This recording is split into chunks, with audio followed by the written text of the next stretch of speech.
On the internet, fastest 15 minutes on social media. My name is Judson Powell. I would like for you to please hit the like button, hit the subscribe button, hit the share button, hit the notification button, hit all the buttons, and I thank you very much for doing that. Okay, now I'd like to talk about Barack Obama, Barack Hussein Obama, the 44th president of the United States, the the first Muslim president. I'm just joking. Anyway, so I just want to get this clear. He said, so he made some comments at his little convention that I wasn't really like 100% on board with. I wasn't 100% against him, but I wasn't 100% on board. And the one comment that he made was about being woke. And he said, don't let, basically don't let that kind of go to your head or whatever, or, we need to get out of this woke stuff and all that kind of stuff. Well, I agree, because what he was talking about basically being online, like on Twitter or on Instagram or on Facebook, and trying to be like an activist and saying that when you get off, you're not really an activist. But I think this was more of a pot shot at a lot of the people who are in the woke and conscious community, because people in the woke and conscious community don't really like Obama. Okay, and I'm just going to put that out there. The first thing is, they don't really like him because he didn't really do anything for them or for black people. I mean, that's the biggest criticism of Obama. So Obama's biggest critics come from the woke community. So you have to understand, one of the biggest reasons why he's going to come, at the whole woke thing is because of that. So he's basically taking a shot back at the woke community, because the woke community is like, well, when he was president, he didn't do nothing for black people. In matter of fact, he did more for homosexuality and lesbians than he ever did for black people.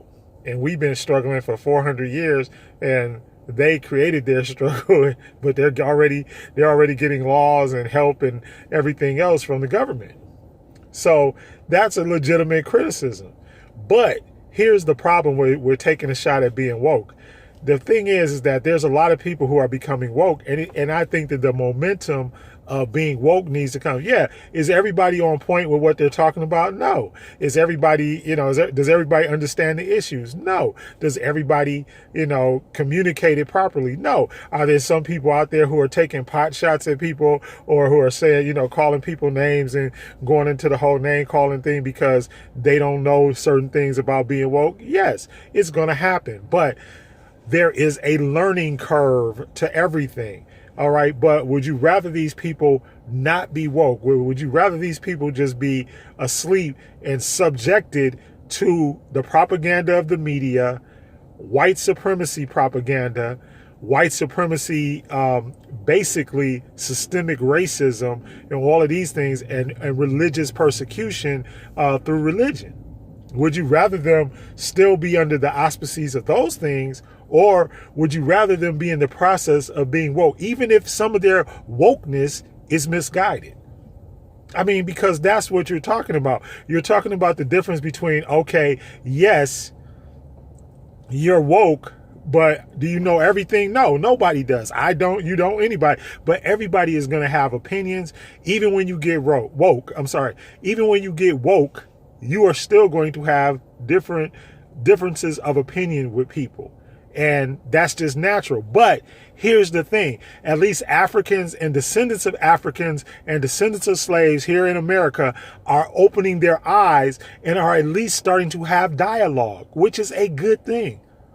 So, yes, in certain parts, I agree with Obama, but in certain parts, yeah, is it positive? Is it going to make positive change? I believe that in the long run, yes, it will make positive change. Because there's no way that you can make change until you start making conversation and start making dialogue and start making things happen. Because even the people who disagree, eventually they will come to some common ground, or at least they will understand each other's point or understand each other's side. But if I just sit there in silence, I never understand what's going on with anybody. All right. And I know everybody doesn't always agree with me. I know I don't always agree with everybody, but I still think that the dialogue is necessary. And I think that it's imperative that we keep communicating and keep talking with each other, because that what we always do and what we've always done throughout our entire existence here in America is, like, we have the Martin Luther King, the Malcolm X, the Marcus Garvey, W.E.B. Du Bois,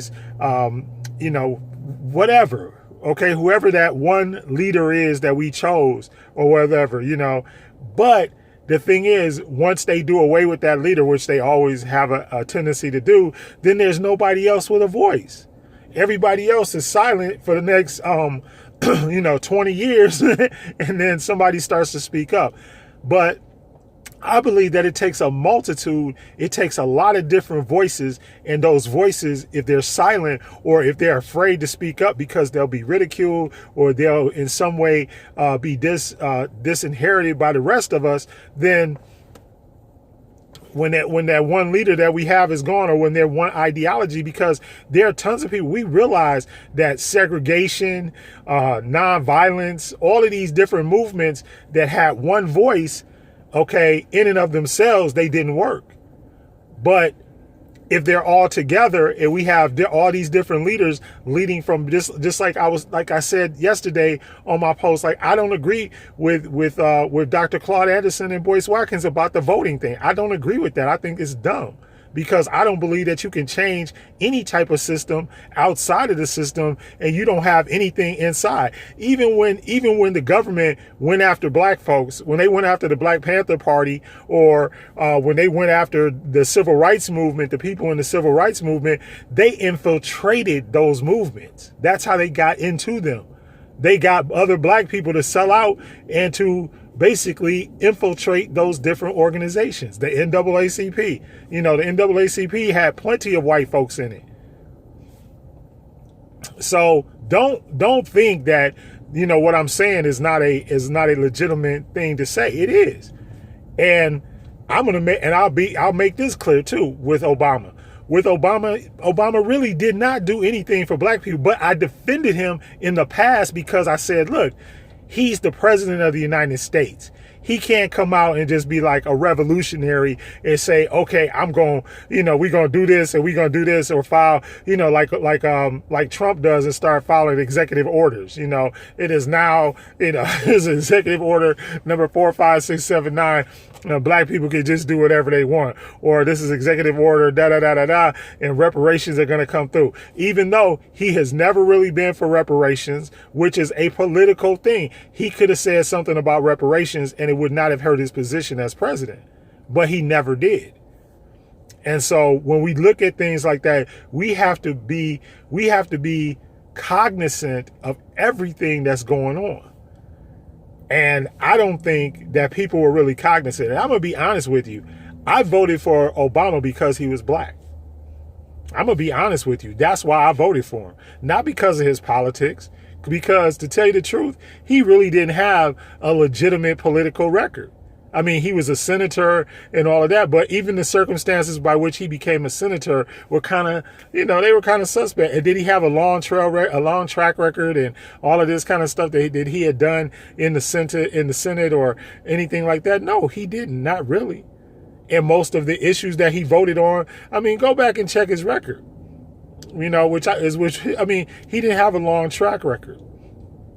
So even the circumstances the path by which he got to where he got was not like a path of somebody that had a long history. And also the fact that he is of Kenyan descent. So when it comes to American descendants of slavery, he's not an American descendant of slavery. He's not one of us, really. And you have to put that out there. Y'all can get mad all you want, but you got to put that out there. He is not an American descendant of slaves. He's not.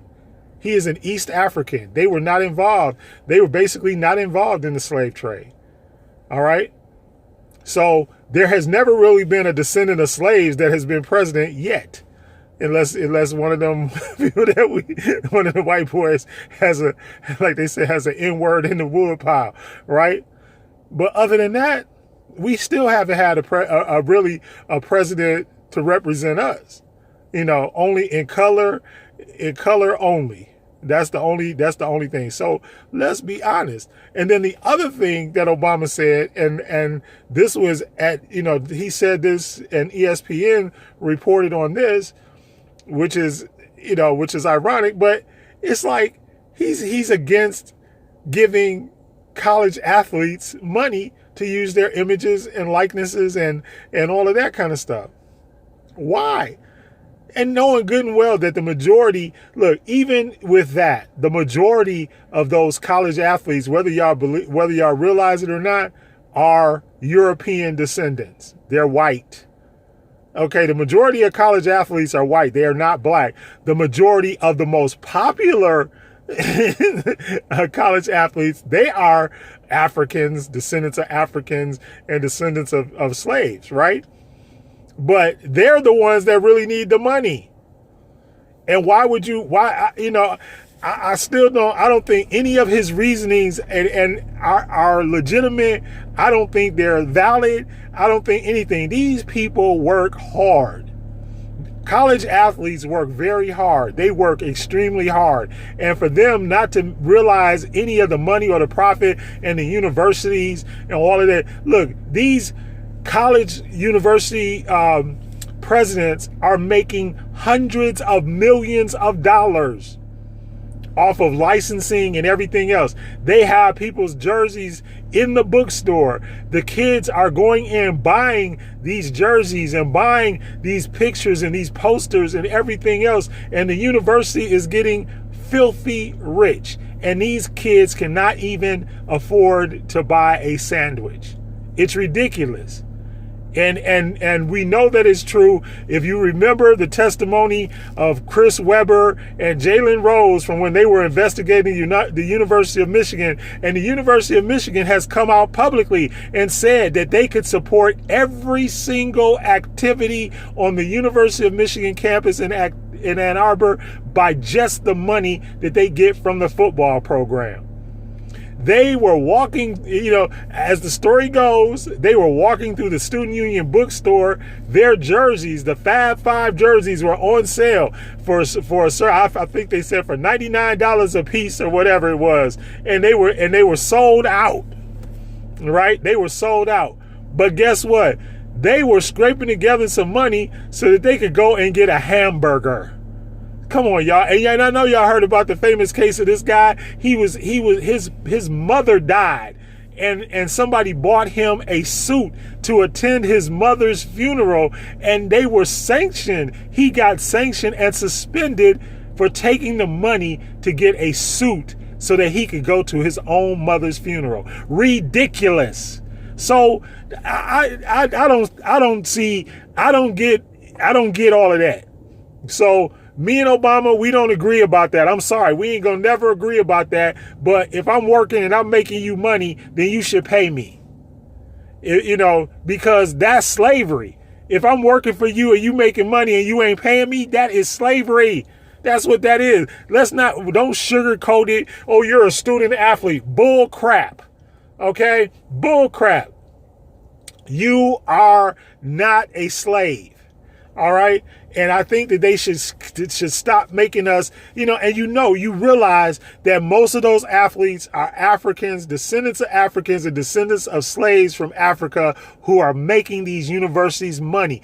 And the buildings, the grounds, everything else are being maintained. So, Obama, I'm sorry, I don't agree with you on that one. And I understand why the woke people are mad at you, because you really didn't do a whole lot when you were president for black people. But I understand. All right. And I'm going to just be straight up and honest with you. So if y'all hate me, you can hate me, but that's the truth. All right. And those are facts according to what I know. All right. If there are some different facts, please put it on the notes or whatever, inbox me or DM me, whatever y'all say. send me a note. Right. And I'll check it out. But right now, that's the way I feel. And don't get me wrong, I love Obama. I'm glad he was president. I thought it was a great presidency. But, okay, it is what it is. Like button, subscribe button. notification button, share button, all of that, and hit the love button. Love each other. Bye-bye. I love you.